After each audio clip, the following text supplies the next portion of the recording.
When the wind blows cold on the shores of Lake Erie, the Queen City moans her sad, lonely song. Her streets are empty, but for handfuls of scattered souls, scurrying to escape the chill.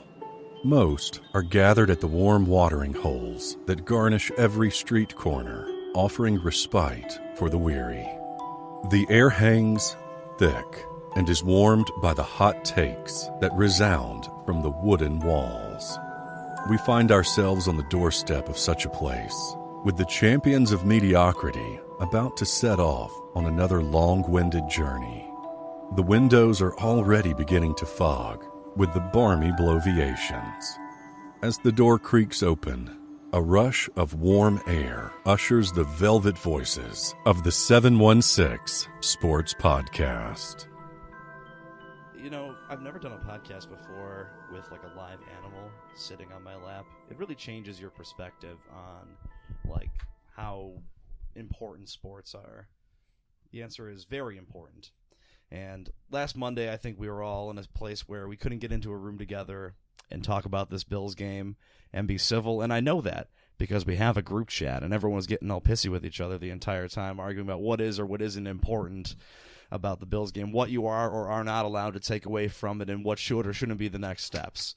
So as a result, we took a breath. We come back here to you to kind of put roses on the grave of the 2017-2018 Bills season, because they were able to stretch it out just a little bit into the second year, and then look at what they've done here already in terms of putting a plan together for the 2018 season. Welcome to the 716 Sports Podcast. We are back here with you live from the new studio, which is this attic room in Justin's house with a ceiling above me low enough that when I stood up, I almost gave myself a mild concussion because it slants up like a roof is wont to do. That's really Justin's ultimate plan to eliminate me from the podcast and move on and take over all the cool gigs for himself. I'm not nearly good enough at play-by-play to do that, so... Okay. So it's not really a studio yet, though. It's just a room we're sitting in. It will be a sick studio, though. we have a table and a TV. It's a lot more improved than it was when we were here a couple weeks ago. If home is where the heart is, the studio is where the mixer is. So, hello, everyone. There's 5 of us here tonight, for including one who hasn't been here with us in a while. Let's go around in a circle. I'm Jeff. I'm Steve. Justin. I'm Nick. And I'm Mike. Welcome back, Nick. Yeah, it's been a while. It's been good to have gosh, you. I haven't been here to the new studio. It's spacious. Yeah. You know, there's like a big echo in the room. Little. Yeah, we're totally not in any way, shape, or form crammed in here. There are currently 5 grown men, 1 cat, and 1 dog. Yeah, and we're expecting another grown man. Another one. So yeah, no, it's the only been... thing touching is Bob in your lap, which is the cat. Just to be clear, Bob is the cat. Yeah, that's not someone's nickname in this room, at least not yet. You know, I'm trying to figure out what Bob's looking at. He's just kind of looking Ceiling up. fan, as far as I can tell. Anyway, so last Sunday, the Bills played a football game, or what by literal definition was a football game, in which they, for 4 quarters, put up 3 points and played pretty well defensively, held a Jacksonville team that, now we have a little bit of additional perspective now, taking an extra week to reflect on this game.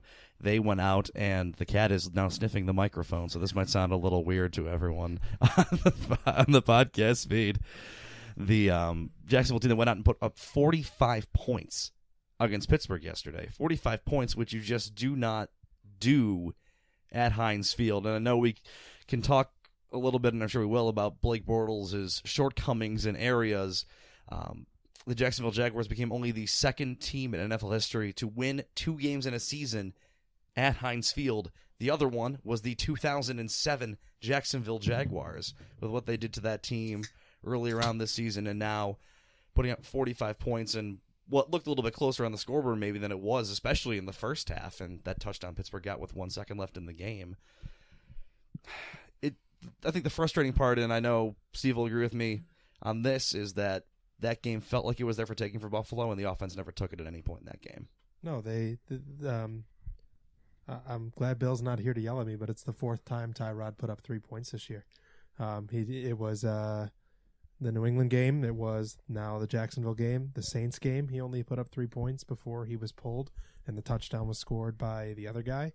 And I said that name on purpose, the other guy, because I'm learning that Peterman's not going to be the answer either. And then the Carolina game was 3 points. So you're not going to get very far with 3 points on the scoreboard. And I know Jacksonville's defense is good, but there was proof that they could get exploited in the passing game. And just quickly, I don't know if I saw a better collection of touchdowns than what the Pittsburgh Steelers scored on Sunday, because those touchdowns, one was prettier than the next as far as the catches that his receivers made. I love that 4th and 5 one where he just scrambled for his life and threw a prayer. That's all he does. Just Antonio throw it Brown up. wasn't even open. He's Nope. like, I got it. Whatever. It helps having the best receiver in the NFL on the other end of that Sure. ball. He's pretty good. He's all right. I picture. Remember when Randall Cunningham was in Minnesota and they asked him what the secret is to his passing yards? He's like, I throw it as far as I can, and Randy Moss gets under it. Just throw it as high and as far as I can, and Randy will get there and catch it. So, and he had Chris Carter on the other side at that point too. And then he was never good again. He wasn't good before that either. Dante Culpepper. I said Randall Cunningham. Oh, Randall. But it is Dante Culpepper. I'm sorry, I had the name wrong, but that's right. Whoops. Then Dante Culpepper wanted to be part of that awesome 0-16 Lions team. Forever remembered. He was one of their 4 quarterbacks that season. And no longer alone. Forever remembered, but no longer exclusive. That's not an exclusive club anymore. It was a fun ride, though. They took us on a ride we never thought we were going to have. Correct. You know, I remember we were sitting in my office at work. Me and Chris share. You guys don't know Chris. But, and they traded Watkins and Darby, and some interesting things were said that day. And who would have expected we were finished 9-7 and in the playoffs without Ronald Darby, Sammy Watkins, and everyone else they got rid of this season? That's fun. I remember being on a conference call with you, and when we were hanging up, you just told the day they put Peterman in as the starter. He was like, "Hey, when you get back to your desk, check your phone." I was like, "I had no idea what's going on." I walked into that meeting, and Tyrod was the starter. I walk out 10 minutes later, and there's thousands and thousands of new tweets coming in. It was a crazy ride, and I think at a lot of points we thought that the buck was going to stop there. It was in the preseason when they traded Watkins and Darby, who we thought were, whether we thought they were long-term parts of this team in Watkins' case or not, we thought they were parts that were key to as successful as possible version of this Bills team. And then turns out that maybe they aren't. At every step, it looked like they benched the quarterback for an unproven 5th-round rookie. They can't find anything on offense. They trade Darius. Everything, it looked like they were willing to put this season in the tank, and the team just refused to allow it. I think I remember being on the show. The last time I was probably on was, must have been like week 5 or 6, and we were all sitting there looking at the calendar, looking at the schedule, and it's like, could it happen? Could we actually get to the playoffs? And everybody's like, I don't know. We just want to get our hopes up, and I think as the season kind of progressed, there were definitely those ebbs and flows, and definitely get way back, like after San Diego and after Ingram scoring 3 touchdowns in the Saints game, and it got to a certain point where it's like, there's no way, and then it got to the point where like we're in 15-16, where it's like, it's mathematically possible. Yes, the Bills could still be in the playoffs, In the hunt. they're in the hunt, and like they were to like the point where we were the 6th seed, and Baltimore was like just behind us, and something happened between 15 and 16 that they jumped us because we had like a same opponent, and they beat them and we didn't, and then it just got to be a certain point where it's like, I mean, it was an awesome ride, it was amazing, and nobody will say no, it wasn't worth it. Of course, it was worth it. Oh yeah. There was one point this season, too, where I think it was back to the Panthers game or something, and they lost pitifully. The offense is awful. And we came back to they were not winning their game rest of the season. They could be 3-12 or 3-13, 4-12, and then like 2 weeks later they beat Atlanta. they beat the Broncos and Atlanta, and the Ravens and the Raiders, I think. And we're like, wow, they might lose the game rest of the season. And right after that, their defense gets its teeth kicked in over and over again. Yeah. The Saints run all over them. The Jets make them look silly. Josh McCown's out there rushing for touchdowns. And then it felt like this is not going to work. I was of the mindset. I will tell you, I will admit to all of the listeners that I was the Scrooge, that the morning of New Year's Eve, I was tweeting like there is no chance. And I said before the Pats game, if the Bills don't beat the Pats, you can count me out. Of course, I still watched every minute of the Bills game on New Year's Eve. I wasn't giving up as a fan, but the idea of them squeaking into the playoffs, I remember I was the one beating the drum looking at the Ravens schedule. There's no losses in there. They're not going to lose at home to Cincinnati if their season's on the line. They're certainly not going to lose to the Browns. They're not going to lose. The Lions might beat them. What I was beating the drum of, don't get your hopes up. Like, it was a good season either way. There's a lot to, and then I was shut up pretty convincingly thanks to Tyler Boyd. I mean, after that Jets game, you could have had the Bills' playoff chances dead to rights there. I mean, they had no business losing to the Jets. The Jets just went out and wiped the floor with them on Thursday Night Football. And then they went out and put up another dud against the Saints. And you're thinking, we were touting this team as a possible, as a fan, we were touting this team as a possible playoff team at this point. And it's just amazing how at the end of the season, after the Chargers game, they turned around, found something deep within, and finished up strong enough to do what they had to do to get in and got the help they needed.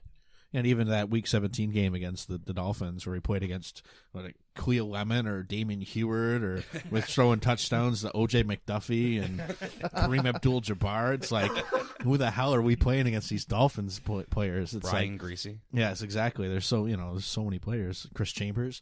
Yeah, it's one of those things where they won, and it's great.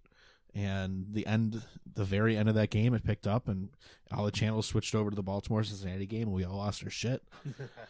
I mean, I will forever I'll remember the exact seat I was sitting watching that the entire time for the rest of my life.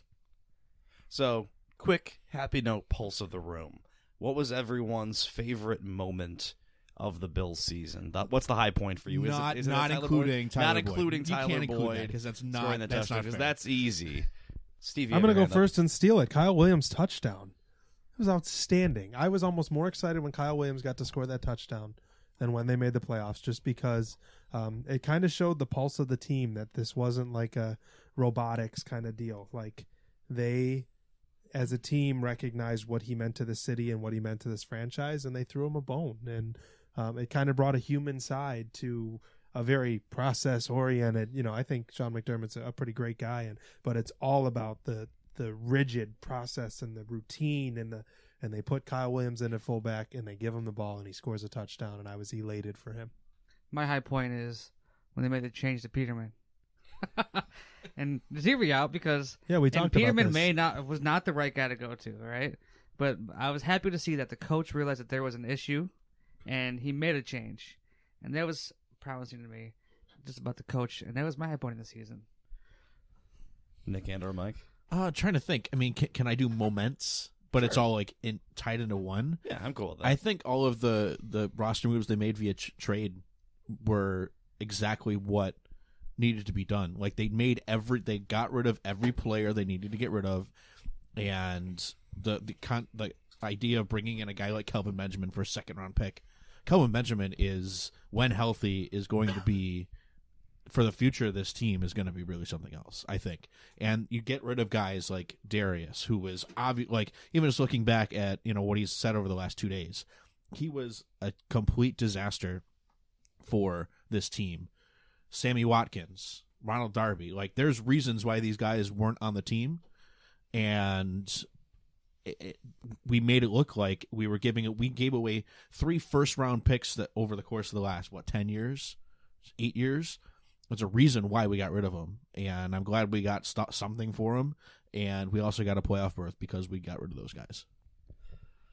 Welcome, Bill. Happy to have You guys you. won't let me fucking talk. Jesus Christ. We were just talking How about was your everyone's wife's massage? What's going on? Yeah, probably really great. Talk about everyone's favorite moment from this Bills season while we wrap everything up on a high note here. Like Steve said, it was my wife's massage. Oh, cool. Wait a sec. Sorry. My favorite Bills moment of the season? Yes. And you can't include the Tyler Boyd catch. Can't include the Tyler Boyd Because that's catch. easy, because that's everybody's Cheating. favorite.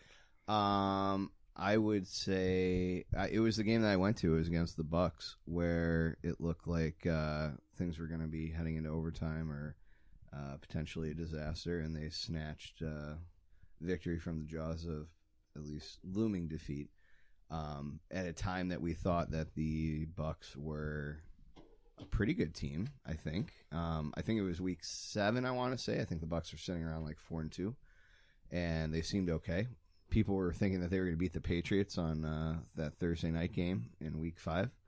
So I thought that was a game where it felt like that was one that in the past the Bills lose and give that up, and they didn't. And then the next week they went out and crushed the Raiders too.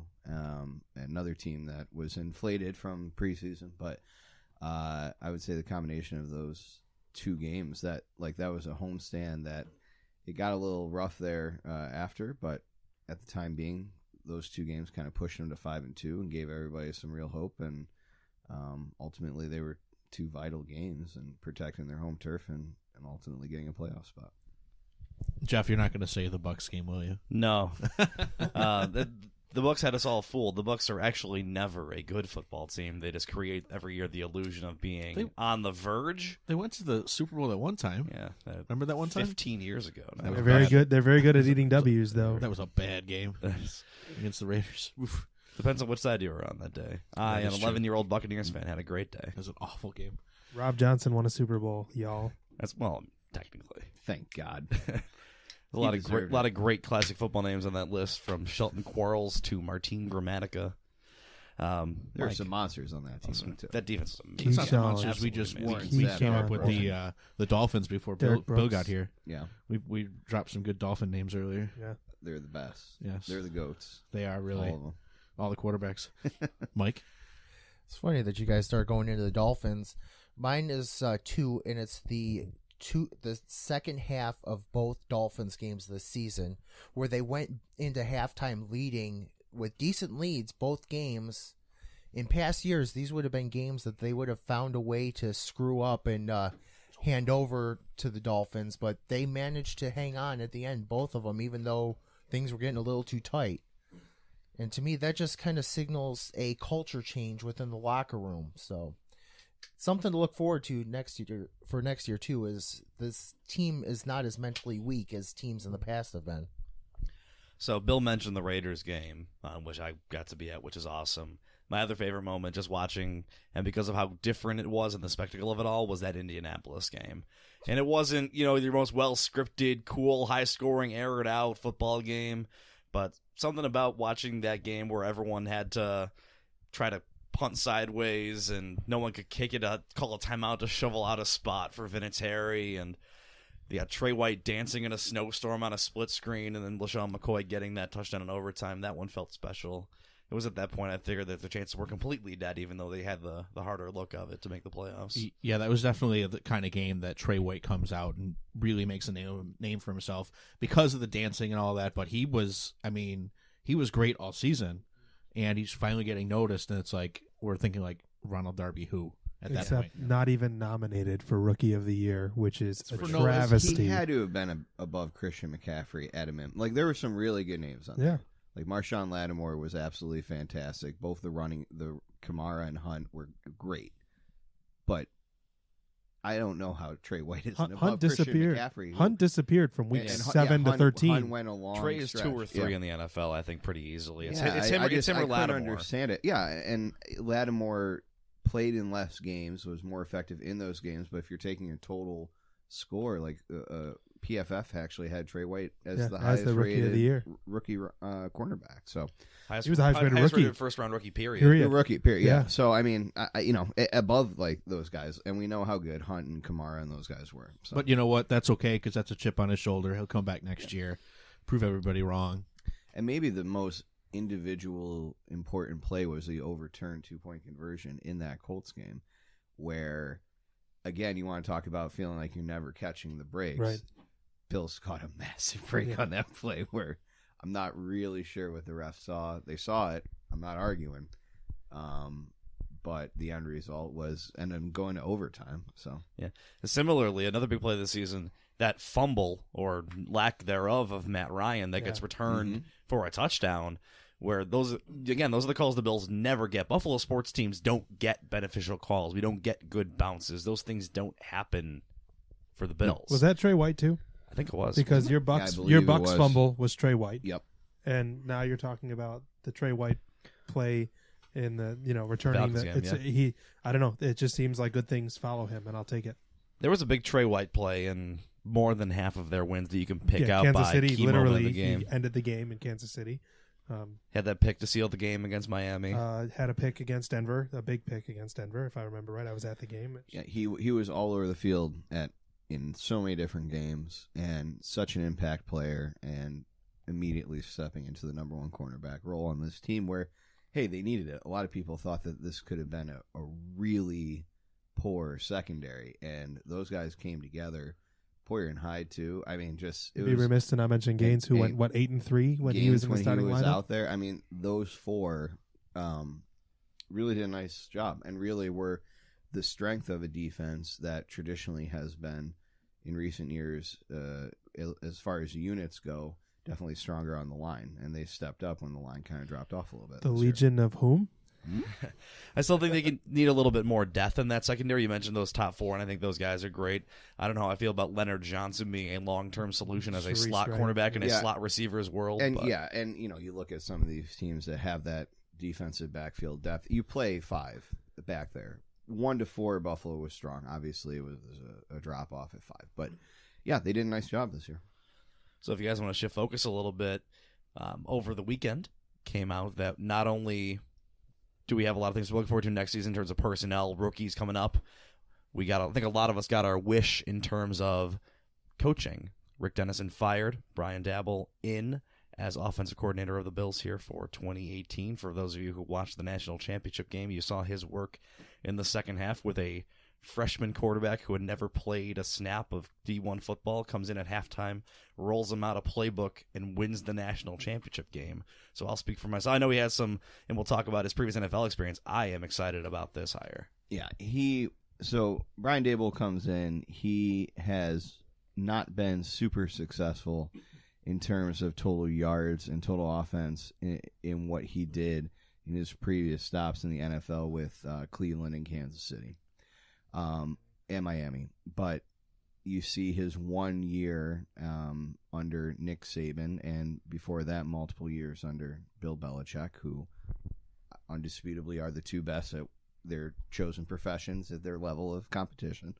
And he's been someone that has been respected, and people, if those two minds think that he brings something, and he won a national championship, like you said, this year under very odd circumstances with benching a quarterback that has been nothing but successful in Jalen Hurts, going to a Tagliavolo or whatever, close enough, and eventually winning the national championship in a fantastic game in overtime over Georgia this year. There's something there.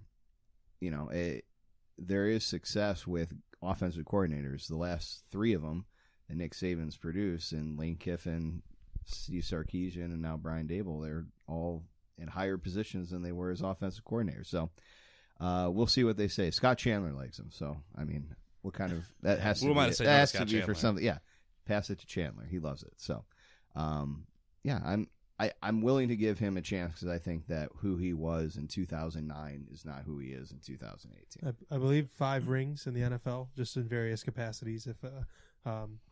Which that's pretty awesome. And then back to the power run scheme, which is what they were running with Greg Roman. They'll get away from that outside zone, just based on Daboll's philosophy. And if you do want to discredit Daboll's time in the NFL, look at the list of quarterbacks that he had playing for him.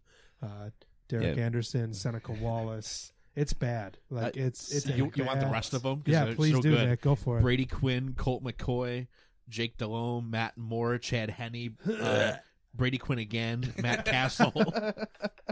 As you mentioned, Derek Anderson, the Cleveland version of Derek Anderson, not the. And which Jake Delhomme did we get? It was Jake Delhomme in Cleveland. Yeah, not the good, not Carolina, early Super Bowl, not Muhsin Muhammad and Jake Delhomme. The post 2008 postseason Jake Delhomme. Yeah, so he hasn't really had the greatest selection of quarterbacks to run with. So what's nice too is that with the slim pickings of quarterbacks he's had, the players that were supposed to be good were good on his teams. Like 2011 with the Dolphins. Brandon Marshall, 81 catches for 1,200 yards and 6 touchdowns. We haven't seen that here in a long time. And he's used to game planning for a number one receiver. He's going to have probably a top 5 pick on his team at Alabama coming out of the draft this year in Calvin Ridley, who's a very pro-style, ready receiver who gets targets and gets the ball. And Jamal Charles had 1,500 yards under him. And Jamal Lewis, that was the end of his career. Never mind.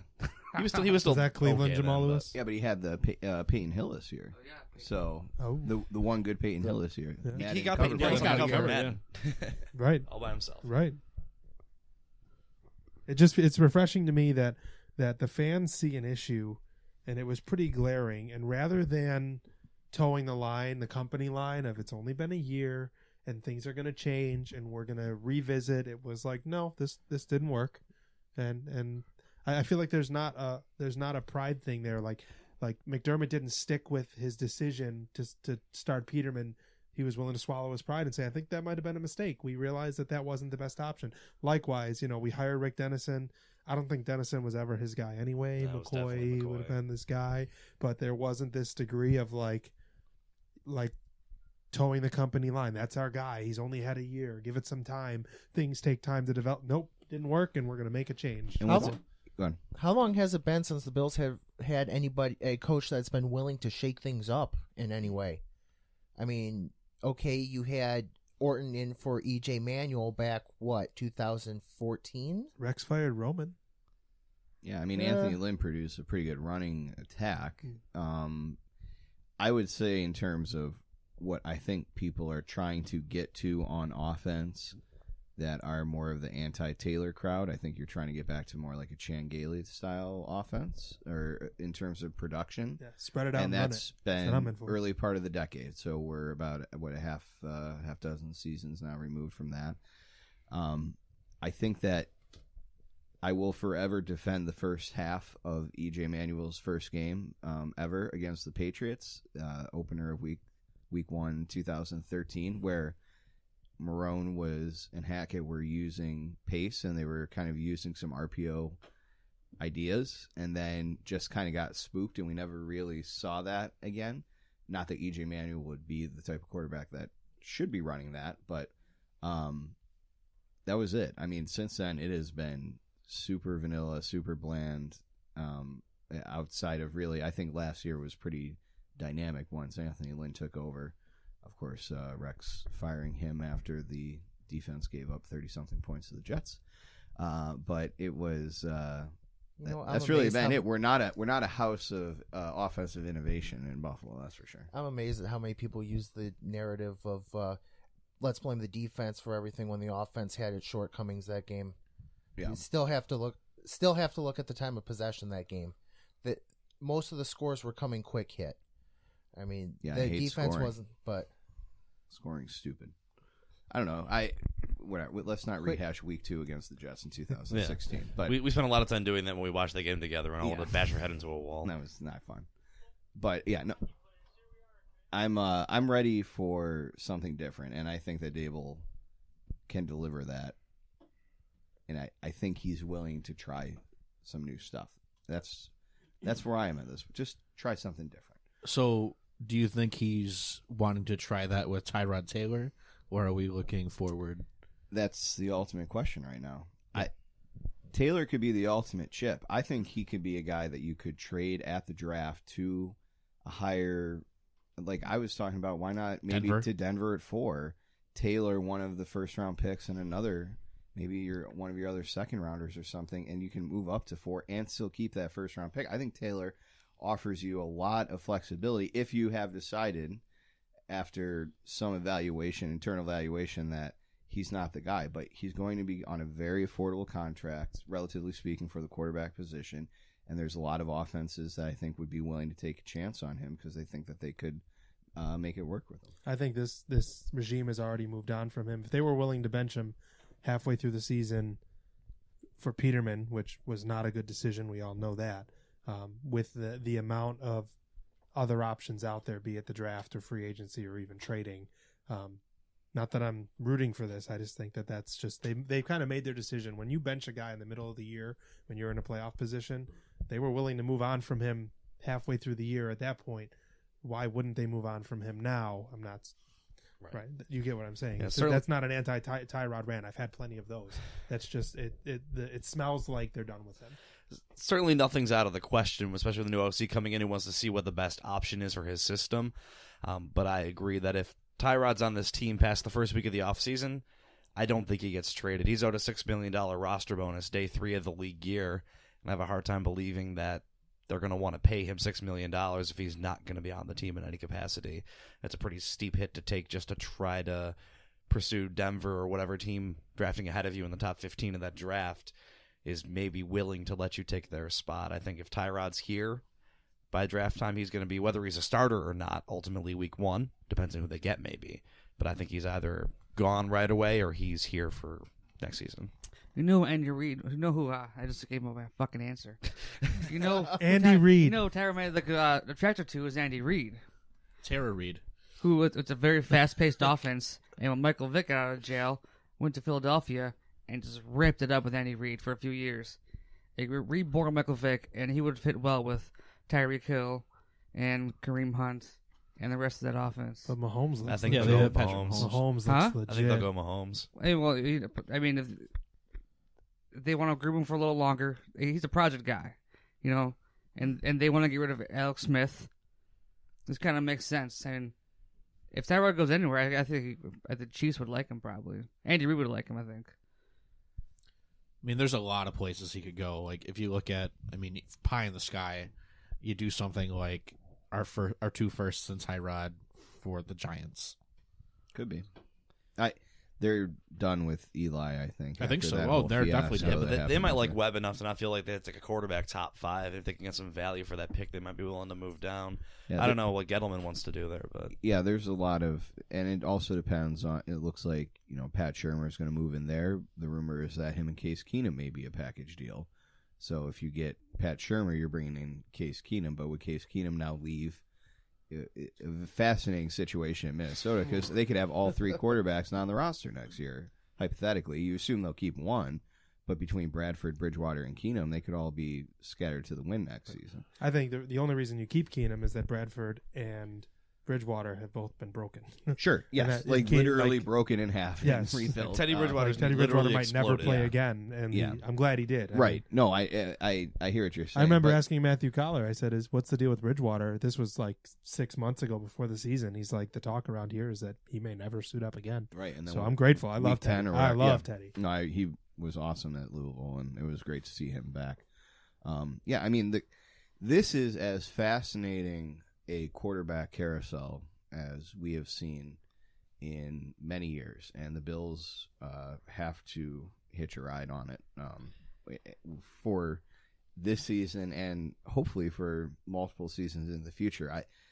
This isn't the year where you ask, Jay Cutler to come out of retirement for a second year, right? I mean, like the Kyle Orton situation. Have we had a situation where the potential draftees, the free agents, and the teams looking to move on to a backup like Mahomes situation where they could be traded for, where there's been this kind of wide array of availability of quarterback? It's amazing. In so many different scenarios, too. It really is fascinating to me what this offseason could bring in terms of quarterback movement. So we'll see.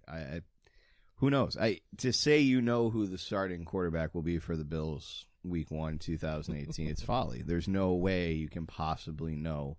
There are many viable options and scenarios, but I don't know right now. Can I just complain that the one time we all knew the Bills were taking a quarterback in the first round, it was either EJ Manuel or Geno Smith.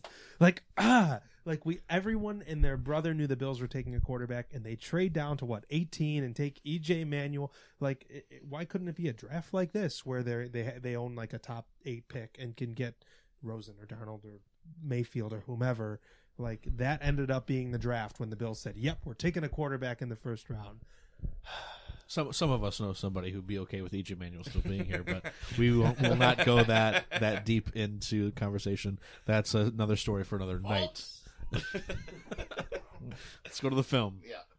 So if you guys have your way, whoever it may be, are you hoping that the starting quarterback week 1 next year for the Bills is a first-round draft pick rookie, someone they pick up as a free agent, or someone who's currently on the roster, whether it be Tyrod or Nathan Peterman?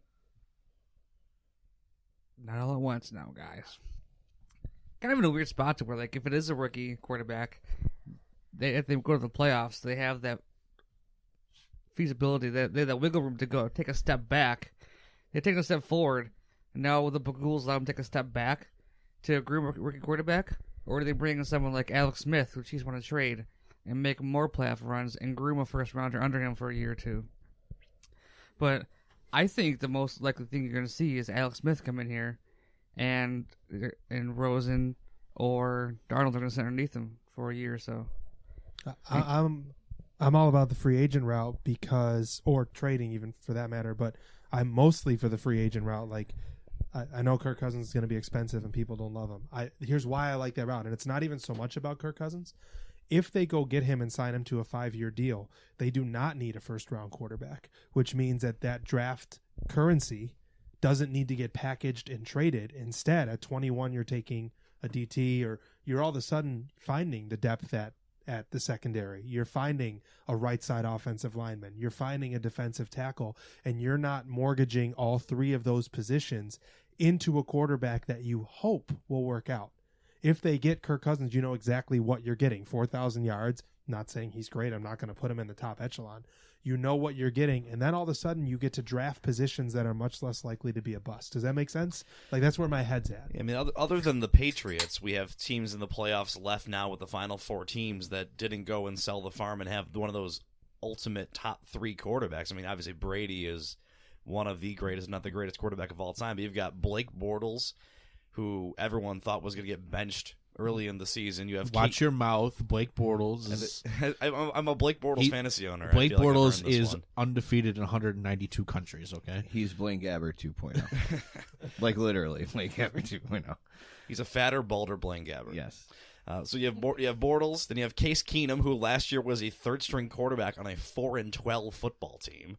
And then you have the other guy who was splitting time with them in that part of the depth chart, in Nick Foles, who has had maybe the weirdest up and down career of anyone who's currently starting in the playoffs, who goes from throwing 7 touchdowns to being banished to Kansas City to being sent to Los Angeles, back to Philadelphia.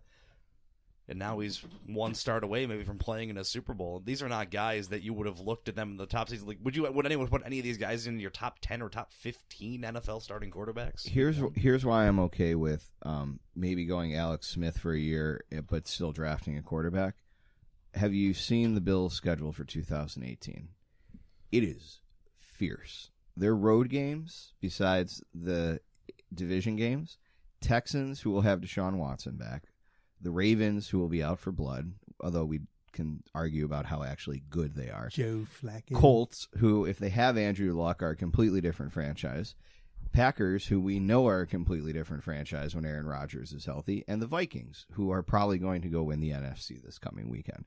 And then for home games, you have the Jaguars, who just beat you in the playoffs. The Titans, who, God willing, will actually unleash the full powers of Marcus Mariota and all those other talented skill players that they have. Mike Mularkey. Yep. See you later, buddy. The Chargers, who, the Chargers. Lions and Bears are whatever, right? Lions, yeah, we'll see. So there's that's a really hard schedule. Just taking it at face value right now. They've got a lot of games against 2017 playoff teams on that schedule. Or teams that would have replaced the other teams in the playoffs had they actually had healthy quarterbacks. The Ravens and the Chargers. And the Texans. I think to me the Texans and the Packers would have definitely been in the playoffs had they had their quarterbacks healthy compared to what they had. Like, the Texans absolutely replaced the Titans in my mind, and the Packers are probably one of the wild card teams over the Falcons. Packers probably passed the Falcons, I think. Right. So, they had one shot at it and missed. So, to me, I just see a very difficult schedule. I think, you get Alex Smith for 1 year at whatever it is, $20 million, and still maybe try and grab, if you're interested in like a Josh Allen or a Baker Mayfield, go that way, groom them, let them sit for a little bit, and maybe, God willing, Tom Brady decides to hang it up after 2018, and that's completely different looking. So you don't forget, Alex Smith would be significantly cheaper because of retained money by the Chiefs. Signing bonuses. They're probably looking to just get rid of him. Probably would be like $14 million against the Bills. So to me, that is a huge factor, and I hate to be the guy that's trying to analyze what will happen in 2000. I don't know what the 2018 Colts are going to be, but I certainly look at this and that's tough. But that's a good starting place to you look have at to it. at least look at what you have as data And points. it's a good idea to let a veteran guide you through a tough season instead of throwing a rookie at that. I wonder if Daboll's going to convince Brady Quinn to come out of the booth and take a third run under his offense. Cole McCoy's still around. He coached McCoy. Well, he might be starting for the Redskins next year, so who knows what's going on there. Did you see if they franchise Cousins again, which they won't do, what he gets paid? Something What is it? $34 million. Wow. Is that just like a successive You won't. franchise Yeah, tag if thing? you franchise a guy again, it's a more It's and like more significant. Top 10% average, top 5% average plus a number, and then it just, the third year is like, they add on to the top, what the top quarterback is getting paid. It's some crazy I believe formula. it's Giselle's salary. You Yes. get if they get it for Yeah. the third year. If you get franchised the third year, you get paid what Giselle does. That sounds good. Well, who else are they paying on that team besides 39-year-old D'Angelo Hall? Yeah, how do you not get caught in salary cap hell paying Oh, they're almost They're 20? absolutely going to if they do. Yeah, it's like the Saints. The Saints got in hell with Drew Brees and all of that mess. Yeah. And they've somehow managed to find so many offensive weapons on the team. It's amazing. And how they actually got Breeze out of says that. he'll be back next year, but the Titans said Malarkey would be back next year too. Extension, and he's gone. I believe Breeze before I believe Malarkey.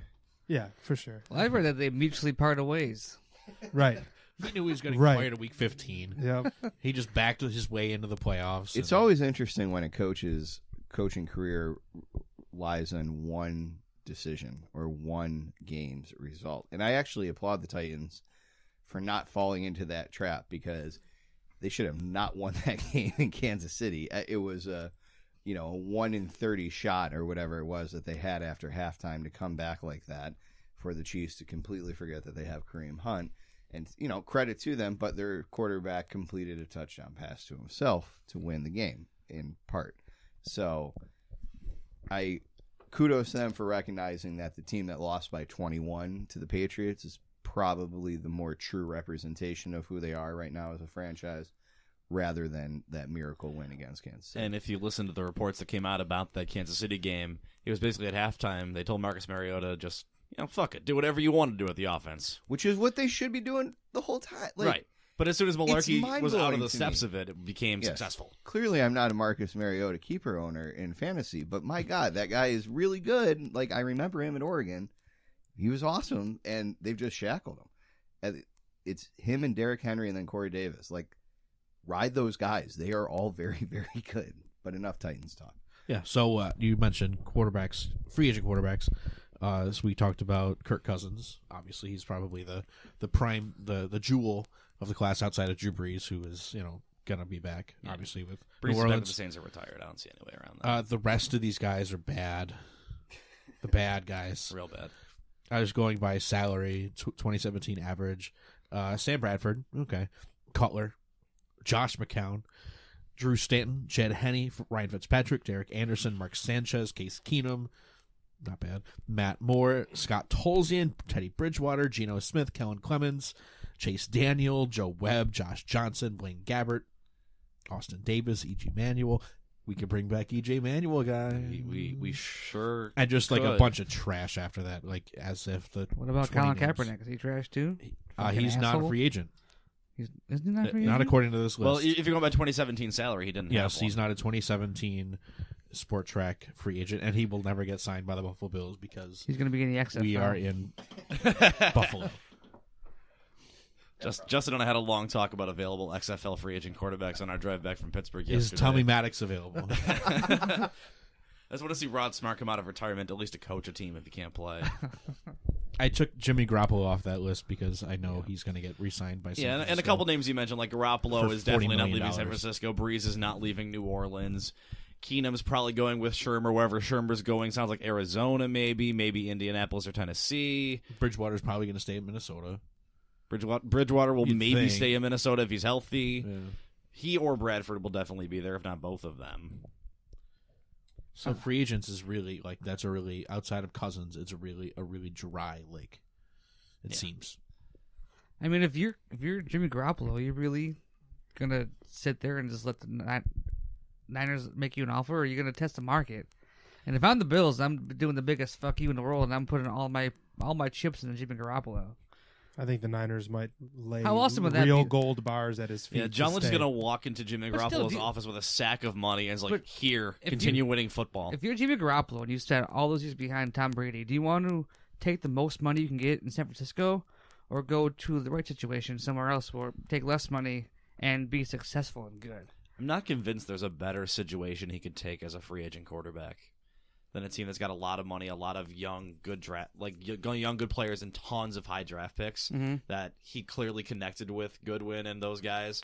He turned that offense around under Kyle Shanahan already from nothing to that team fleeced the Jaguars starters before the Jaguars went on to the AFC Championship The fact of game. the matter is, you're Jimmy Garoppolo and you're a free agent, and you're not going to sit Matt Flynn got that crazy contract off of 1 or 2 games. What is Garoppolo going to get offered after 4 or 5 solid games? I mean, I don't think they're going to He's go gonna- out and give him some sort of lowball offer and like, I don't think you're even going to test the market. Here's less the market value. I think they're going to pay him. If you're Jimmy Garoppolo, you're going to try to test the market. I feel like, He'll be a top 10 paid quarterback. I He will feel be. He comfortable will saying be. that, yes. and I just think it'd be amazing if the Bills went that route. It'd be the biggest fuck you to the Pats of all time. How awesome would that be? But with our luck, he'd come here and suck ass, and then the Pats would have someone else left as a bot for the next 10 years. I don't know. He threw for almost 2,000 yards in 5 games or something. That's crazy. amazing. It's unreal. Yeah. With Marquise Goodwin as his number 1, and Greg Kittle, and I don't know who else he was. Also, doing. Pearson? Kendrick Bourne. No. Yeah, who? Yeah. That guy's name is legitimately Hey, Kendrick Bourne. Aguapo is his running back, so That's obviously why he was great. Carlos Hyde running for 80 yards. 67% completion rate, 1,560 yards, 7 touchdowns, 5 interceptions, which may actually surprise some people. You may think that was better. 96 QB rating. He's unique. The team obviously turned it around, and in that 5-game winning streak, their final 3 games were victories over Tennessee, Jacksonville, and the Rams. So all playoff teams there.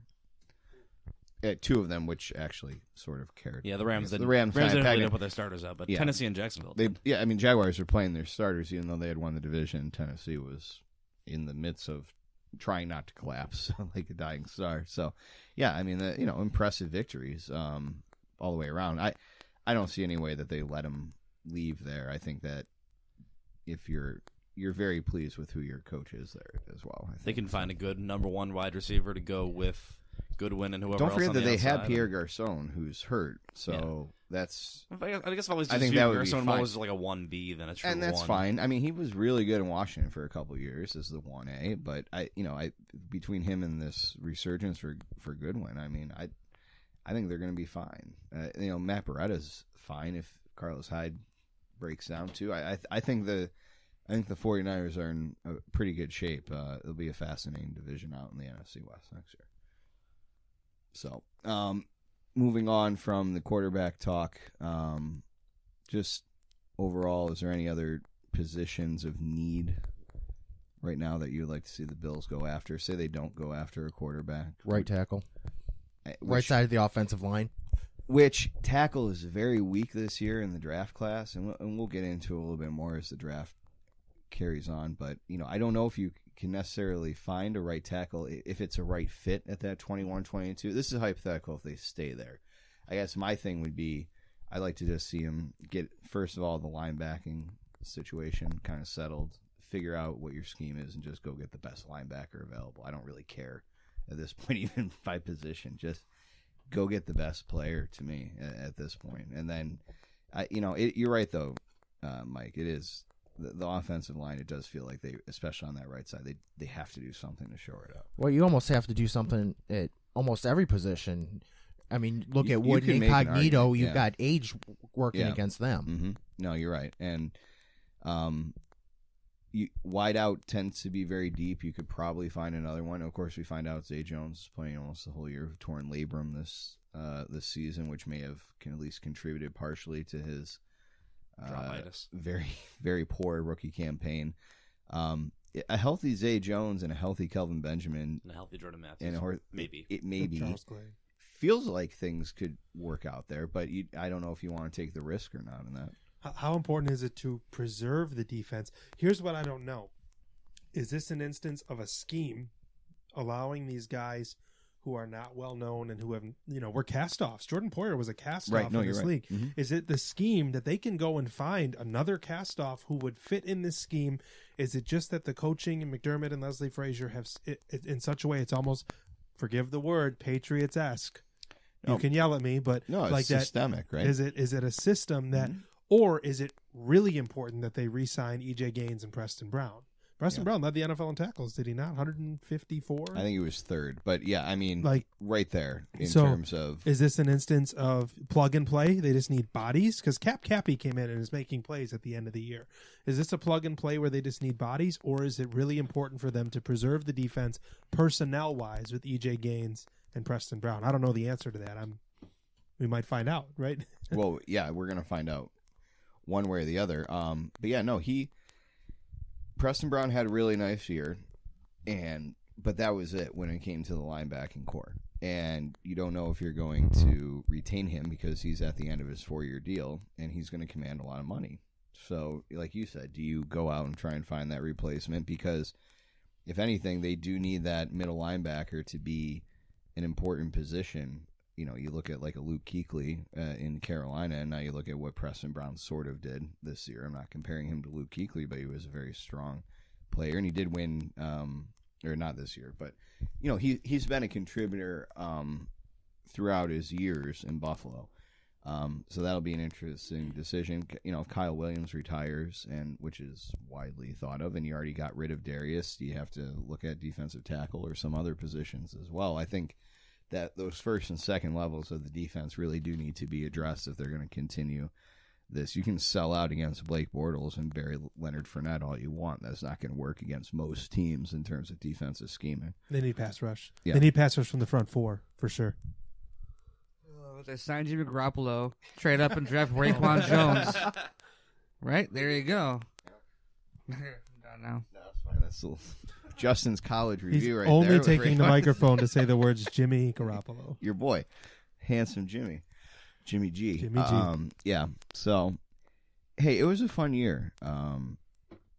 Lost in all this conversation, and the end result is I think the offense is going to go in a better direction, no matter what side you were on, because I think the main cause of it is gone, and we don't have to talk we just don't have to talk about the streak anymore. Yeah, doesn't it feel like we can go into next offseason with much less weight and importance on it? Like if they go out and shit the bed and they're 4-12 next season, is it sad? Do we have negative talk about some of it? Yeah. Yeah. Is it going to be like crushing and piling onto years of misery, though? No, No, it because just becomes one isolated year again. That was what part of this whole thing was just you never get to the playoffs. This was, by point differential, the 5th worst team in the modern era to ever make the playoffs.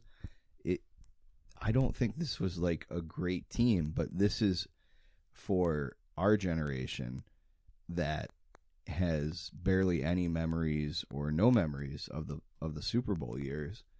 We finally have a Bills team that we can say that's the team that broke the streak. That's what's most important. I couldn't watch the videos of the locker room celebration, of the concourse celebration, of the just the airports. I couldn't watch them enough, and it was just this cathartic release. And if you gave me that Jaguars game, and that was the 3rd time in 4 years that the Bills have made the playoffs and they lost in the wild, if that's the Bengals, if you're a Bengals fan and that's what you got in that Jaguars game, I totally understand why you're just pissed off right now.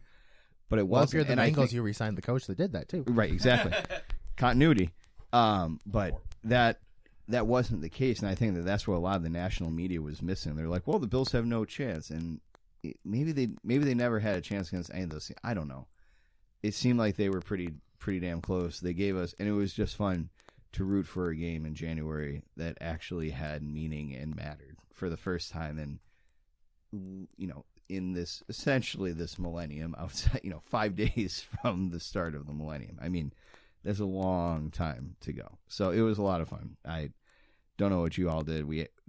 All of us basically from college that or had owned these season tickets that we've had since 2008, we met down and watched the game together, and it was a lot of fun because when we got those season tickets almost a decade ago, who knew that just now, with all of us married and kids and everything, this was when we were finally going to be able to celebrate this, since we were all in high school and middle school before the streak began, So that, to me, is the biggest takeaway of this season more than anything else. I know that there was a lot of narratives going on in the season, but at the end of the day, I'm fine with just remembering this as the playoff year. I think that's the legacy for the 2017 Bills. They broke the streak. You know what's actually really frightening about this streak? It's gone on so long that anybody that was born during that 99-2000 time, that season, either just graduated high school or is going to graduate this year. Right. I mean, it's an entire generation. You wonder why there's so much focus on, like, Bills Mafia. I think a lot of it, like, I look at it more like the Jim Rome angle, where he's like, you guys go ahead and celebrate. Like, you've earned it. You've put up with some really bad football. I've watched 14-12 games against the Lions and Niagara Falls missed. I was at the 6-3 Browns game, which is the single worst professional sporting event that I've ever seen put on. I mean, it was an embarrassment as a Bills fan to be there in the stands that day and watch that team lose that game to that Browns team. What was Derek Anderson? 2 of 17? Yeah, it was like 18 yards passing or something. It was horrible. We've dealt with it. We've gone through lots and lots of these. So it was nice to finally have a couple. The Bills have been redefined, and so has the Bills Mafia. I hope. Like, the Bills have been redefined because they have a regime now that it sounded cliche until it worked. Playoff caliber. It sounded dumb to me. I'm like, of course you're going to say that. You're the coach. Our first goal is to make the playoffs. Then our goal, but it worked. That to me, for Bills fans, it's kind of redefined. It's not the circus at One Bills Drive. We're privy to what's happening, which is a nice thing.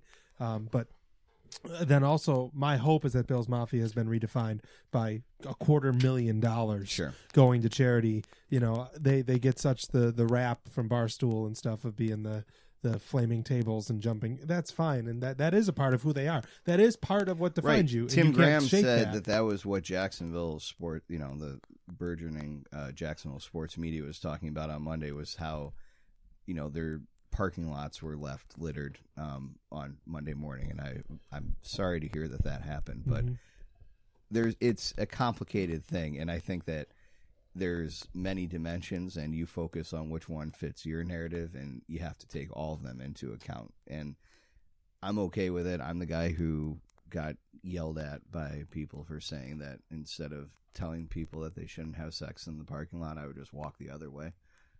Because I don't give a shit. But hey, Bill. Yeah. Have you had a beer with Mark Poloncarz yet? Not yet. We're working on that. I'm gonna tweet him. Actually, that's a great point. I'm gonna tweet him tonight and see what we can. Please do. Get that arranged. You absolutely should, because he does. He deserves that beer with you, not you with him. God, that was 3 years ago, wasn't it? That was a long time ago. Christ, man.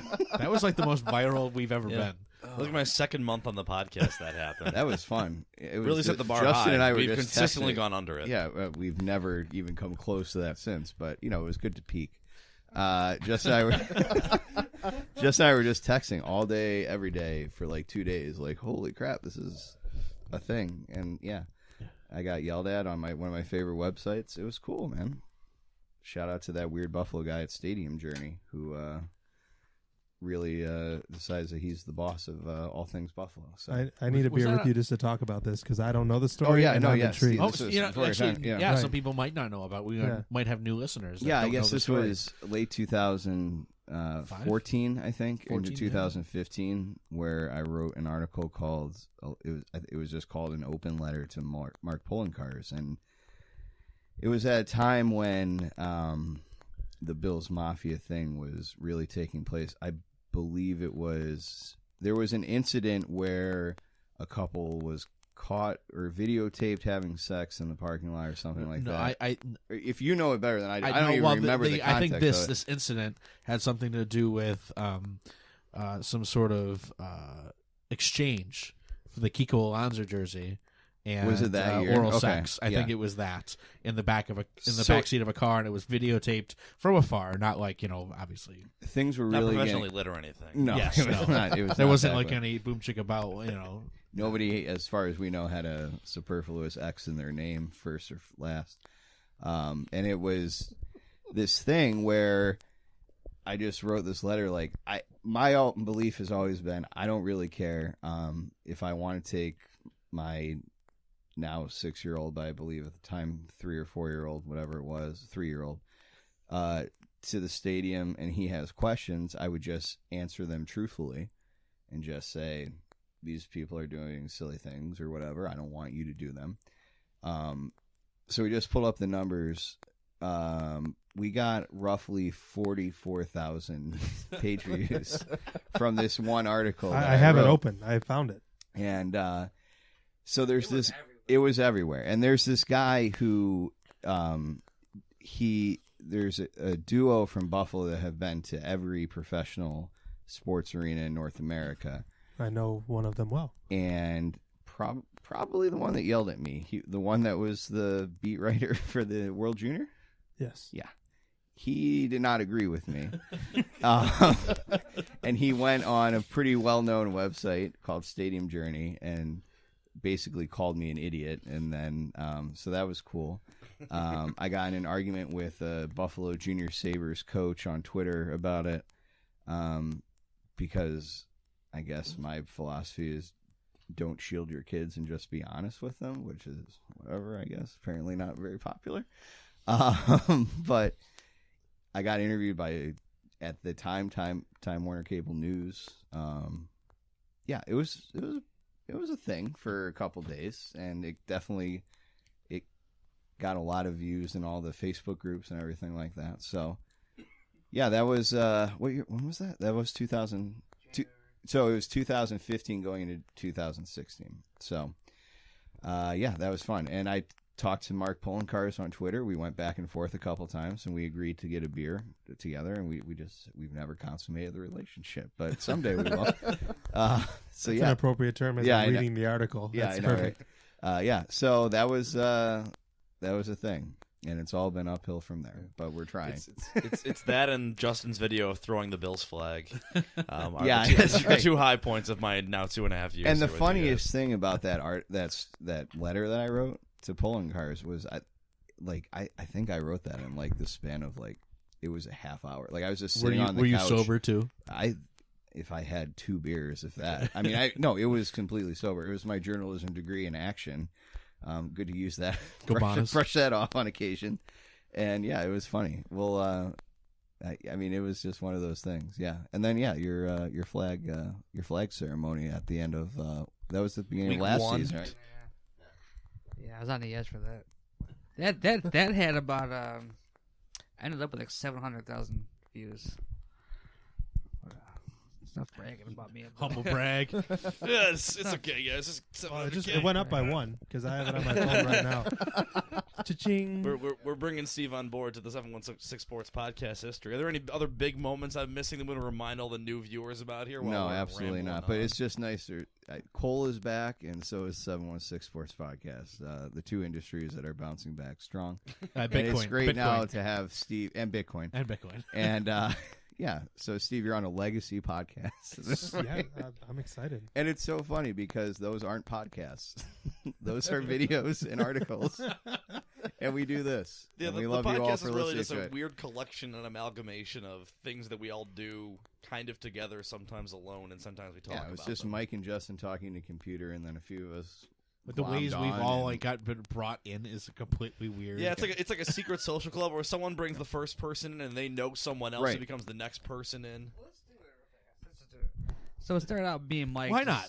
Started out me and Mike. history of the podcast. We're going down this road. Fuck it. Huh? Started out me and Mike talking into the computer. Mike actually talked back then in the podcast. Shit. Oh shit! We also used to swear a lot more on the podcast back then. Mic drop, motherfuckers. And then we brought in Chuck as a fantasy football guru. Who the hell is Chuck? Chuck. He's been Chuck. I know. I know. Chuck's been on this podcast once in 2.5 years. There was a time where I was on this podcast for a year and a half. Chuck was in the intro to the show, had never made an appearance on the show while I was physically here. I feel like I have a lot of catching up to do. Oh yeah. And then we brought Alex Knudsen for a show. Yeah. He's good. Dude. And like Nick and his brother wanted to come watch and hang We out. just wanted to watch and hang out. We were at Frizzy's with Chuck, that night. It was a Wednesday, and we were just like, Chuck was like, "Oh, I've got to go record this podcast. It's a sports thing. If you want to come listen." So my brother's like, "Oh yeah, let's do it." He bought a bunch of Four Loko, and we came over to your Nick your Saban says apartment. nothing good happens after midnight. Nothing good happens when bunch of Four Locos in a sentence. That is factually correct. So we were already drunk, and then we went to your place in Cheektowaga to listen to you guys do this whole podcast thing after. So we did the show with we listened to the show with Alex. Which then kind of brought us Bill. Was I no because I think I showed up. I mentioned something about trivia. Like I could do trivia like on your show, so like we could like introduce that like aspect into your show, which we haven't done probably in 2 years.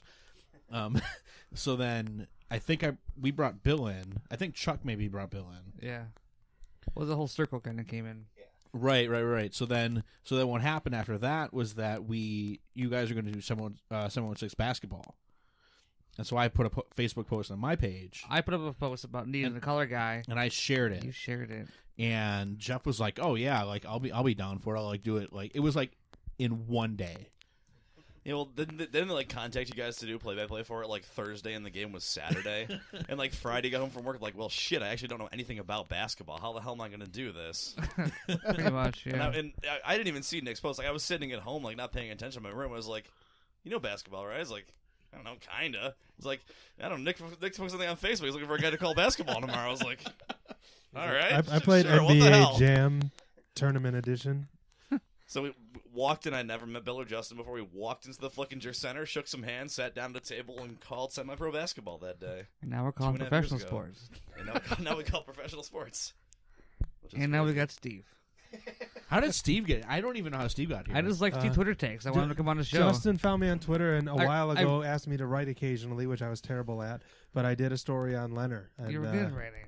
Well, I do it professionally. I get paid to write, yeah. not by you. I don't get paid anything by you. You write good. You, Well, you you see the did studio. good I don't know where you think writer. the funds are going. Yeah. So, and this is interesting for you guys because I didn't want to tip my hand, but like I had a board meeting once a month. I have a board meeting for the place that I work where we do important things like set budgets and whatever. And we were interviewing a potential candidate for a senior position, and I'm like, I have an opportunity to go podcast for sports for the first time in my life, and I'm leaving early. And they were good with it, which because I never pull that stunt, and like I felt like I was getting called up to the bigs. I'm like, this is amazing, and so I am fired up to just be sitting around talking sports with you guys. Now you're in my empty house. Well, and I have, Sitting but in I a lawn have chair. a crazy tangent, and I don't want to like badmouth. I just want to say that I had the opportunity to do color potentially for the Vancouver Stealth broadcast, not for the Bandits, but I had an opportunity to do color on Saturday, and all was green lighted, and I just for the sake of like not shooting myself in the foot working for the league, someone put the kibosh on it, was worried that I was going to be a Buffalo homer and wouldn't have been able to handle doing a broadcast. So like you're not a journalist. But well, the same thing like every Right. journalist in Buffalo goes through being a homer. Right. It's like I understand that I'm beyond the Vancouver Stealth broadcast, not the Bandits. Like I work for the league, not the team. But anyways, so I was definitely bummed. But I very much appreciate this. You guys, I still appreciate it at this point. We'll see how that lasts. Yeah, give it a couple months. Right. We'll listen to but us no, babble on it's- about some so dumb from, bullshit. from my We'll see how you feel. perspective, like the opportunity to do this felt like a privilege, and I still feel that way. So I'm We glad. still have some color. I'm glad we get to some be color here. opportunities for you. We get some color. All right.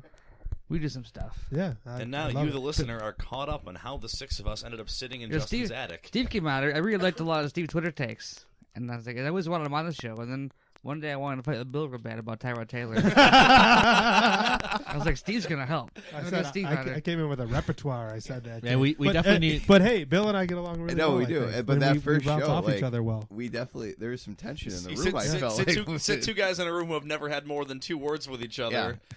and just say, "You guys directly now across have from each other. like stare each other in the eyes, and you agree about literally nothing Yeah. on this subject. Please spend the next hour discussing it at length." But it went well. Like, it was a there was baptism no by fire. hostility, But though. no, absolutely And there not. still isn't. And we figured it out. And, I think I actually like came to your defense, or you came to my defense during a Twitter conversation with somebody else. So it was all good. We figured it out.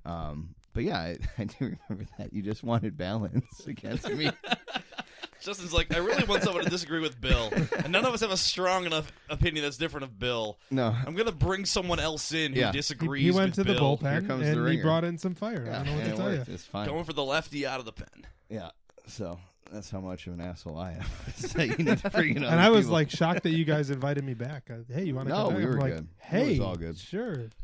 So, and this seems like an opportune time to mention that now that the Bills season is over, the Sabres are that as part of the Grandstand Sports Network, we're going to be branching out, I think, a little bit here over the next few months. Letting our creative wings fly a little bit. We were talking about like some shows and Good opportunity to bring Nick back for a good trivia show one of these times here. Well, there's something in we haven't had this conversation.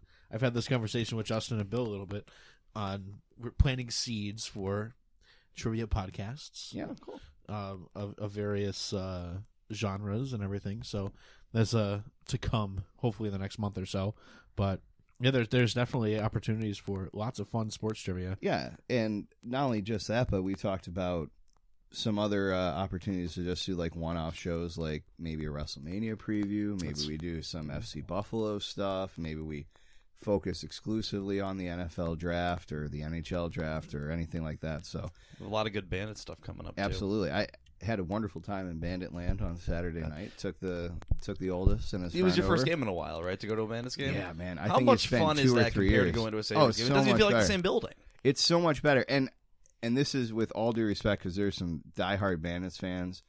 I don't have any personal investment in the outcome, but I feel like everybody is just more loose. And if the Bandits lose, it's and if the Bandits win, it's hey. And the game ops between the Bandits and the Sabres, it's amazing that they fall under the same corporate umbrella sometimes to me because the Sabres feel like such an inferior product in terms of overall NHL, which everybody in this room has experienced some sort of NHL, whether it be in Dallas or in Carolina. We've all gone to different NHL games, right?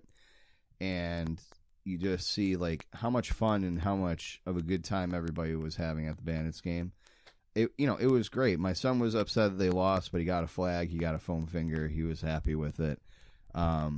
And it's unfortunate that they lost to the worst team in the league, but Also, still, you heard 2 of the loudest rises because there's not many fights anymore. And and that was an awesome to actual see. fight, That was a and brawl, the man. overtime or the game tying goal. Yeah. Those were the 2. They were great moments. Both of those moments kind of put the roof off. It's interesting, like the sound up top, like it's deafening. Because the acoustics when you're up there, that's the loudest I've heard the building in a while. Because last year the Bandits didn't give much to cheer about. Right. But you did get it. You caught it on a good night, is my point. Yeah. No. As a whole, 100%. The atmosphere is different. It's more fun. There's the PA announcer does a good job. Some people don't like his style, but he does a good think job. it's great. The running narrative I think is great. Every single save made by the goalie is a guy. What's he got? Like I think that's perfect way to keep the crowd into it. Only a couple times they miss that cue. The certain players get their chants going. I think it's great, and I thought it was a wonderful time. I wish I could get down there more frequently as a Sabres season ticket holder. Bandits tickets are just as valuable at this point as Sabres tickets on the secondary market, which is great. But no, it was a lot of fun, and if you're looking for a good time with for relatively inexpensive costs, and I think it's family friendly as well, because like I said, we had my oldest who's 6, and he had one of his friends from school with him, so we had 2 6-year-olds, and they had a great time and had a lot of fun. So it was a good time. But go Bandits.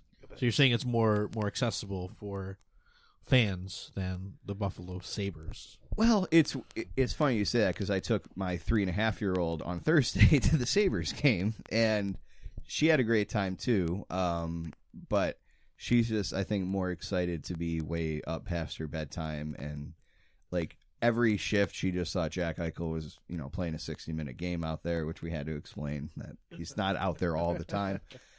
She'll grasp that at some point, but it's interesting to see professional sports from a kid's eye, which I did twice in the span of 3 days. and see like what they care about, and they just want to make noise. They want to cheer. They want to have a good time. They want to eat stuff that they can't eat at their house. That sort of thing. Like that's what they're into. So what most adults go for. Right, exactly. Yeah. Well, and my wife and I went to the Tuesday game, and that was not nearly as fun as anything. So, but I took a lot of Sabres and Bandits in the last 4 or 5 days. But overall, it was just something I just wanted to say. I know that Mike, you're an ardent fan, and Steve, you work for the league and everything. But it was, and Jeff, you're a fan as well, and it was a lot of fun to just get down there. I think it was, like I said, the first time in 2 or 3 years I had been able to go to a game.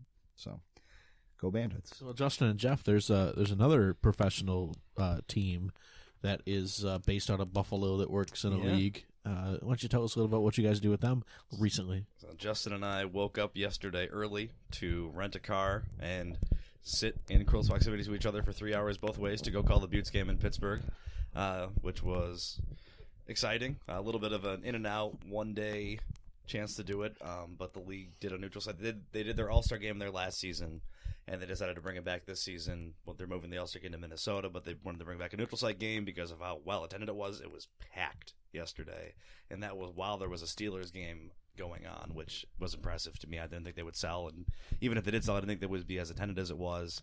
To go call the Buffalo Connecticut game, which was probably, and I'm not biased, it's not like a recency bias or anything, that was the most exciting game they've had that we've called. You might see a Pittsburgh team next year. Man, they were really hinting at it on social media yesterday. Oh, yeah. They retweeted a picture of some girl who was there in the crowd yesterday, probably 10, 11 years old, home, because it's my birthday, and all I want for my birthday is a Pittsburgh NWHL team. And the league was like, so do we. We'll talk. And they they tweeted like a recap after the game is like, maybe another neutral site game next year, maybe something bigger. We'll see. They're definitely, and the commissioner who was sandwiched in between the two games that the NWHL sent like an all-star team down to play against the U.S. women's national team in preparation for the Olympics. The commissioner was in Tampa Friday, but flew to Pittsburgh Saturday afternoon to be there. And as Justin and I have kind of discussed, she doesn't go to everything like that. She's there when there's conversations to be had about moving the league forward. Like she was randomly at a non-Twitter game of the week in Buffalo, and then a couple weeks later it just happens that Pagulas bought the team.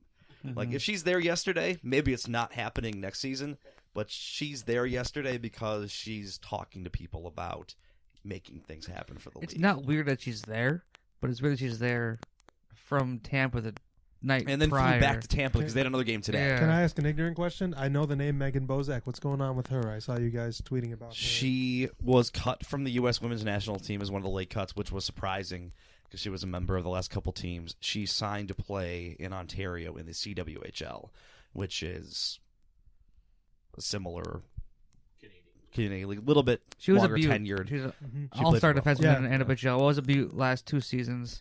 And you thought we should come back to us. Signed with Markham in the CWHL, which I don't know where she's based. I know she's from Illinois. I don't know where she's living these days. Maybe closer to home for her than Buffalo. Maybe Buffalo was not as committed to bringing her in with their recent success. I don't know. I don't know if we'll ever get an answer It's been a good year for the league, even though they've lost all of their star players. Their international players they all got centralized for Team USA hockey, and I thought it would be a weird year, but the fan base has grown, and there's more fan support than ever, and the league is chugging on all cylinders now, and I think it's going to be a fun offseason for the Buttes now that they're owned by the Pagulas. Because these players are going to want to go to where the security is. Yeah. The depth of talent in women's hockey has ballooned significantly from when... I remember last year, Bill and I had a very long conversation on one episode of this podcast where it was maybe a week or two after they cut the salaries and went to talk about what is a realistic future for this league and how difficult it is to get a league started. And we talked about things like partnerships or ownership and how important that was. And now we have at least that step for one of the teams that's in the NWHL. But it's just maybe the availability of it. It's these girls graduating from college and knowing that they can play professionally and they don't have to just give it up. Like a lot of the top new talent in the NWHL this year is women who graduated college the last year and have gone directly into the NWHL, whereas when this league was starting, it was, oh, here's a player who was really good, but she hasn't played professionally in 4 years because there was nowhere for her to play. And now they're getting these talents that have been playing, practicing, never giving it up, and now they come in and play now, and if they can keep this system going, if they can get this depth of talent, maybe add a couple more teams in the next few years, find a stable base. And I like that with regards to the expansion, they haven't rushed into it. Like, they're only going to move to Pittsburgh and wherever else it is. I think Pittsburgh's pretty safe, whether it's Philly or D.C. or Minnesota, wherever they look past that, who knows. But there's something good happening here, and it feels like the first time in a couple years that the league is moving forward and not kind of trying to stabilize. I feel like they've been stable, and now they're growing and expanding. Since they were fighting to keep their head above water, and now they're steadily above water and swimming. Analogies are fun. We had a conversation in the car at my home last night about the rumored XFL coming back. And do you we were talking about, do you think if it would work? And I think with the way sports is covered now and the way the NFL is kind of looked down upon now, and everyone's kind of annoyed at the refs and officiating and just the league in general, if it's more sustainable than it was back. Did you see the documentary of what hurt them? No. They had a playoff game that was like absolutely riveting. You know, it's some NFL washout quarterback whose name slips my mind right now. They had an absolutely riveting game in the playoffs that everyone was watching, and they lost the feed. And they said they think that crippled them because everyone was tuning into it, and they lost the feed out of the stadium. They lost power, whatever. Right. And people immediately tagged it as Bush League and whatever. Like, that was their chance to captivate the audience. They had them. You know, it'd be like you going to a great Broadway musical and the power goes out halfway through the second act and you don't get to finish watching it. There's this bad taste in your mouth about that theater. According to the documentary and Matt Vasgersian, whom I love, I think he's great at calling baseball games, that is in part what crippled the league, because I think the way sports is covered now with Twitter and everyone's got blogs and all this shit, I think the XFL had a good product when it came out. I think it was like 10 years too early. I think in the atmosphere now, it's much more sustainable, and there's actually star power out there that they can have. Sort of Johnny Manziel, and I could bet they could definitely lure Tim Tebow when it comes to play quarterback again, and things like that. I mean, there's people out there that they can get star power and eyes on it, and Twitter, and controversy. Everyone loves controversy these days, and it could become a faux feeder league as well. That's for what the I was NFL. thinking. It could become a U.S.-based version of what NFL Europe was supposed to be. Well, before it ended up being NFL, England and Germany? Yeah, well, 5 German teams and the team in London or whatever it was. Yeah, there was on April 14th in the Citrus Bowl, San Francisco 26, Orlando 25 in the semifinals, and that game lost the national feed. The rumor was that if this was going to come back, that they would be taking the patriotism to an extreme level. I assume that's what the X in XFL stands for, right? Extreme. And regardless of your personal feelings towards that, I do think that there would be room for it, because if for the first time, maybe ever, at least since they've started this meteoric rise in the 90s, that the NFL has shown that they showed cracks in the armor this year. And if you're going to have a gimmick and you're going to televise every national anthem and make sure that you show that every player is standing, or you're going to do dramatic military and patriotic displays during halftime, pregame, postgame, even during the game, I think it would be great if players, after a first down, just recited the Pledge of Allegiance instead of pointing to it, and don't think that it's that far off. Either that or did crotch chops. Right, after exactly. each Yeah. first down. There's no in between. I'm Right. only interested in the XFL if he hate me plays. Right. And I mean, that's a common refrain, too. Like, how do you launch this thing? Do you go back to Birmingham, Alabama, and Memphis, Tennessee? Do you, I don't know what the model for this is. I do think that there is a model. I do think that there is vulnerability in what we've been given from the NFL this year. Again, whether you agree with it or not. And I think that we have a difference of opinion of that in this room, and that's fine.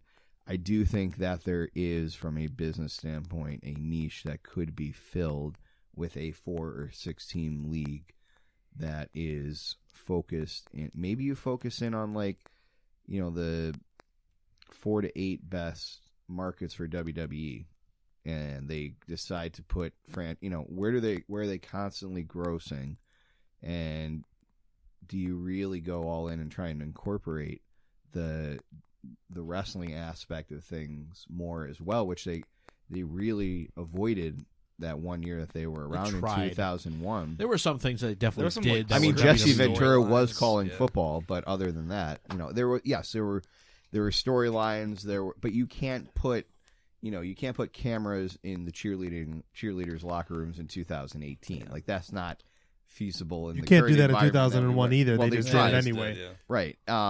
So those are the sort of things that you have to look at. It's not going to be. I mean, there's for the wrestling fans in the room. If you watch some early 2000s WWF up until like /E, 2006, 2007, yeah, there's some is gross, really weird stuff that makes you feel really uncomfortable watching it, and it was just commonplace back then. So I do think that if they took the military / patriotism roots, which the NFL has sort of tried to downplay or shy away from, and you just go all in on that, yeah, I do think there would be people that would watch it based solely on that, because all reports are that, at least in certain pockets, the NFL lost those people this year. So, I think there's two very similar yet maybe different conversations to be had about the subject, which is, is there an avenue for a feeder league or a replacement style league to exist in professional football? I think the answer to that is yes. There's a lot of talent out there, whether they're not being signed or they're suspended by the NFL, like a guy like Justin Blackman, Josh Gordon before he came back, or guys like Manziel or Tebow, or I know that Vince McMahon wouldn't touch Kaepernick for the same reasons we're just talking about, and maybe starting a league, but guys like that who the NFL shies away from. Even then, he would still touch Kaepernick, just for the storyline. Maybe. I think He might. If you had Kaepernick, there'd be cameras and coverage everywhere. ESPN. The internet will blow up. The second part of this is there a successful avenue for a professional football league owned by Vince McMahon and or Alpha Entertainment, as his cut-off money that he sold his stock on has become known as? I don't know if the answer to that question is yes. Is Vince McMahon in touch enough with what enough people? Bill shaking his head vehemently, and I agree with him. Vince is very much set in his ways and how he perceives things. He's creative. He's done a lot of things that no one else has thought to do at times. I don't think that if Vince McMahon does that patriotism thing, he's going to turn it up to 15 until even the most stalwart of patriots like, maybe that's a little bit too much. And when Bill made that Pledge of Allegiance at the first down thing, I was like, don't give him ideas. If he's listening, if he's bugged the room, he might run with that one. The Americans are taking on the Patriots. You're not in America. Welcome to America Night in football. But I don't know. There's definitely room for more football. Whether it's, we talk about JP Lossman being the USFL MVP. There's a room for a well-funded league that can get, whether it's on Twitter or some cable coverage of their football games, someone to put some money behind it and produce it to make it look decent so people get behind it. I don't think that Vince McMahon's... God forbid the NFL endorse something. I'm not saying the XFL. Like a D-League NFL. Why don't they go to McMahon and say, all right, well, here's why... I don't know. They just have to protect the shield and they have to protect the image, instead of realizing that if they could have a feeder league. You want to talk about developing quarterbacks? Just imagine the difference if you could draft somebody and send him somewhere for 2 years to play against men and then call him, but that's a whole nother. And then you look at the guys that, just fall off the league that obviously still have pro talent. Yeah. The guys like a guy like Fred Jackson would be perfect in this league. He would totally play in that league. He would absolutely play in this league. He's still working out, trying to think. You've got those guys. 50 pounds and Booby Dixon. Booby Dixon. Like guys that just eventually just aren't good enough for the big leagues, but they still want to play football. Is that another O.J. McDuffie joke? No. There's so many players that are able, that have the ability. A guy like when he fell off, LaDainian Tomlinson would have been enormous in that league. Peyton Hillis. Luke and Jake McCown in the league at the same time starting. There you go. See? Josh McCown? Josh McCown, Jake? yeah. Jake is my favorite of the My McCown bad. brothers. We could bring Brady Quinn back. Brady, Just about Brady every Quinn never has to retire. Tebow can go and play quarterback whenever he wants. just about every backup quarterback in the NFL. pretty- Not kidding. anybody- pretty much any anybody who's a backup in the quarterback. NFL. EJ Manuel So so they're could start in the playing- league all day. Yeah. EJ Manuel's MVP of that league right now. Jamarcus Russell's out there somewhere, eating his money. Like Literally. he'll play. Sitting on a 50-yard converting it to line, food, just throwing like the eating ball it through the for uprights. Do you guys carbs. remember that? Yeah. Jamarcus Russell sat with his legs crossed on the 50 and threw the ball through the goalpost. Well, also Cardale Jones could do it kneeling from the 20, but whatever. I do think that there is room for a March to July American-based league. You're competing with the CFL. I don't know. Do you go with a centralized ownership model like they did previously? Do you try Like and MLS? No. well, or like the XFL where we're just placing fine. teams? I mean, I don't know. You can eventually branch off of that, but yes, like you said with the MLS, I believe that the WNBA was centrally owned until they now have teams that are owned independently. Go to because these they were all part of billionaire NBA teams. owners and say you owe $250 million for a minor league team. What are the odds Bagula's buying an XFL team? They're buying every other fucking team. Buffalo's in the an A+ WWE market per their own market analytics. It really is. Between Toronto and you want to You know, Yeah, maybe, can they play at the maybe Harbor you can Center, put though? your XFL team in Hamilton. Can they play No, you don't want Can they play at the do a Harbor border Center? crossing. I don't think they'd have a hard time finding sponsors / owners. And Papa John's pulled their sponsorship from the league because Maybe they were mad Papa about John the- could just be an owner. I bet he would. I was gonna go there. He would definitely sponsor the league. They had an NBC contract to start. When they Yeah, came out the with first Dick time, Ebersol, yeah. yeah. They probably wouldn't have that killer TV contract again, but they would probably eventually definitely get would not have there. that They'd be Better on Spike players, TV or something. better football. Paramount Network. Sorry. Well, Papa John's. I was just thinking like FS1 would be all over that if they could find a way to not get involved with because right now every network, all 4 networks are involved with the NFL in some FS1 would be capacity. tough though because they have Saturday and Sundays with soccer. Right, but I'm saying if you go March to June or July, you could pull maybe something off. Yeah, maybe. It was the WWE Network. Yeah, you'd have. Yeah, but exclusive- Vince isn't smart enough to know how to use that network. He's sitting and on it's a gold a different mine. company. It Okay, is Bettman's mind- not smart enough to know how to use NHL.com. No, It's they a don't. standard. Like the parallels between NHL people only advertising to NHL fans and WWE only advertising to WWE fans is Staggering. mind-numbing to me because there's such potential to capture market outside of those. And Yeah, all why are the- you preaching to the choir when it comes to marketing? right? It just You don't need makes to no tell me sense. that there's hockey going on. I know where to look for hockey going on. Right, but you have no idea. Nobody can recognize who Connor McDavid is in America because they don't play his games and they don't do any advertising for it. It's the same thing with have you ever seen a WWE Network ad outside of a WWE broadcast show? I think one time they did a hit during the Super Bowl, That'd maybe be or nice. something like that. They should Like, definitely do a that Super was Bowl it. hit this Like year. that's but my who knows? point, right? Like you could expand this thing. You could make it work. Can I say how smart it is that MSG's been playing Amerks games and Yes, because of how good they are, I made it a Content. point to watch this afternoon. I watched Seth Griffith hit a clapper on a power play. It was pretty great. for a lot of Assisted sa- by Gooley, which was excellent. for a lot of Sabres fans, that's the hope right now. Right. Like that's what you get. So yeah. Something else that came up on our 6 hours sitting next to each other in a car to and from Pittsburgh yesterday. The interesting concept of maybe the Pagul is looking into the feasibility of creating a One Buffalo Empire Sports type network where all your Sabres games and Bills content and classics and your shows like the Instigators and the John Murphy Show, which already have TV components to them on MSG now. Classic Sabres games, you put your Bandits games on there, maybe grab the Bisons, put the Buttes on there. If that'd be something they would ever pursue to really kind of bring all that stuff under one umbrella where it's accessible, they can bring in advertising for it, and create a constant availability to Buffalo sports fans to not have to wade through Rangers and Knicks and 60 to watch the Sabres stuff on there. And there have been surveys out for ticker holders, right, Bill? About possible, They've kind of the whole MSG Western New York has kind of filled that niche for now because they didn't have to provide the infrastructure of a brand new television station, and they can sort of control the the content basically. Like I think John Murphy's simulcast on there. The Instigators are simulcast, and then you have all the Sabres. You have the Amerks. Do they do any Bandits stuff on there? Is that negative? NLL has a deal somewhere There's else. some Twitter I assume? games, and they have an NLL TV. Okay. And some CBS Sports stuff too, right? Yeah, I don't know if they're interested in that.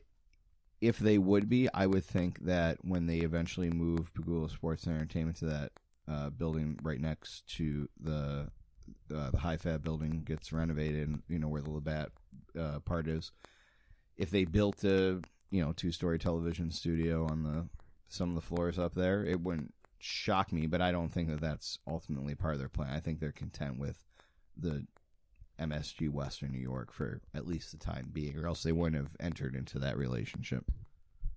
I heard that surveys went out questioning a possible, just feeling the market. Is that true? I'm trying to remember. There's at some point we probably got asked about it, like because they're constantly sending out, things to season ticket holders or whatever. Like, are you interested in this and this? And they've gotten some programs out of that. I think, like the whole One Buffalo app kind of came out of that feedback in those surveys. But I'm trying to remember if nothing's sticking out specifically, but it wouldn't shock me if they eventually went down that avenue. I just think they're testing it. You see the John Murphy show on TV. You see the Instigators on TV sometimes. And they have to put Bandits on there. Sabres, Bills. Buttes. Now that Buttes. they own them, yeah. too. And that's an easy one for them. It's endless. Those games are already being streamed as they are. I didn't think There's crossover with high school sports, too. I know, like, Chris Brown and Donald Jones called, like, the games high of school the week. games. But they call them on senior They market also have games. the worst show on radio in the world. Sorry, Al Davis. No, but you just set up permanent cameras at Harbor Center, and it's like any game there. Canisius hockey, just every game is on. Like, there is a market for it. You could do Big Four basketball at any of the arenas. Like, there's. I mean, now the Canisius has that ESPN3 partnership. That's not. They have tons of stuff. Right. Well, that's like, the you whole can do every MAC. Canisius Niagara UB game. Right. UB, both the MAC and the MAC have those deals. Sorry. They're Bonaventure's rivals. Can never take a chance to not do that. The A10 has stuff with NBC and CBS. That's a little bit more exclusivity. But there are games that you could put 8 Bonaventure games on there, too. There's a lot of capability there. Is there anything else before we realize we've rambled on for now almost 2 full hours of podcasts that anyone wants to touch on before we put a nice bow on our Goodbye Bills transition to 2017-2018 football off-season show? This is the longest show we've had in a while. We haven't even talked Sabres or Bandits. Well, we talked Bandits a little bit. They lost to Vancouver. It's really sad. Vancouver's terrible. I think we just wrap it. It's already 11-ish. Past 11. Yeah. So let's go home. To drive back home in the snow, because we're only allowed to do a podcast when I have to drive in snow. Winter will be over soon enough. Yeah. Hopefully. God willing. All right, everyone. Thank you for listening. If you made it this far, you're a stronger person than I. We'll see you back soon. Have a good night.